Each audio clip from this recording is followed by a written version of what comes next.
برسوں پرانی بات ہے، جب میں اسکول سے واپس آیا تو گھر میں بوائل چاول پکے ہوئے تھے اور میں ان پر چینی ڈال کر کھا رہا تھا۔ اتنے میں میری ایک کزن کی انٹری ہوتی ہے،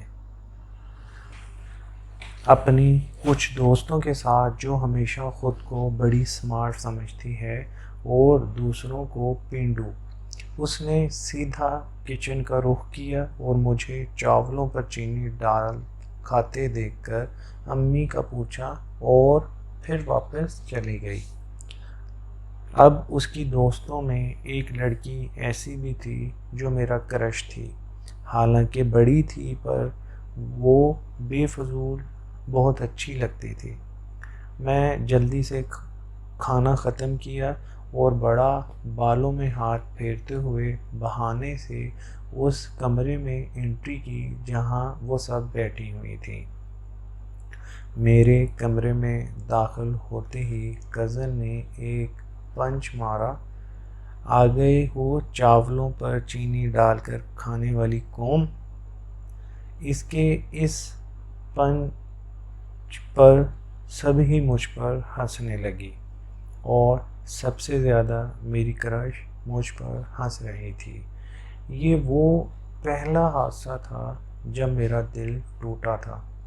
اس کو مجھ پر ہنستا دیکھ کر، مطلب سب ہنس لیتے، ٹھیک تھا وہ تو نہ ہنستی۔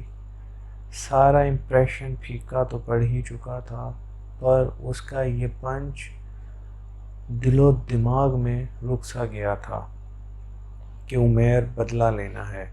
اس بات کو 10-11 برس بیت گئے تھے، پر وہ بدلے کی آگ ابھی بھی باقی تھی۔ اللہ نے وہ دن دکھایا جب ایک فیملی ایونٹ تھا اور وہ مجھے ملی، اور اس کا 5 سال کا بیٹا بھی ملا، جو ماموں کہتے ہوئے میرے پاس آیا تو میں نے بھی اسے گود میں اٹھا لیا اور پھر بوائل چاول ڈھونڈنے لگا۔ محنت پر پانی پھرتا نظر آ رہا تھا، کیونکہ بوائل چاول تو تھے ہی نہیں۔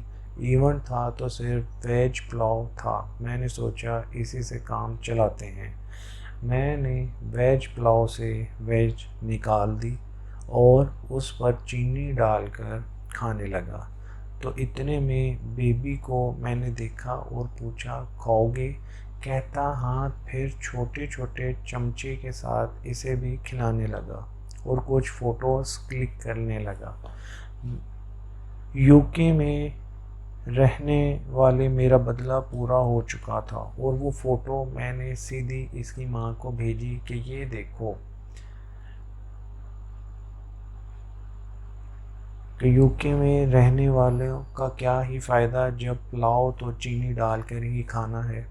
پھر ایک دن مجھے اس کی کال آئی تو گالیاں دے رہی تھی اور کہہ رہی تھی، "کمینے، اب وہ چینی کے بغیر پلاؤ کھاتا ہی نہیں۔"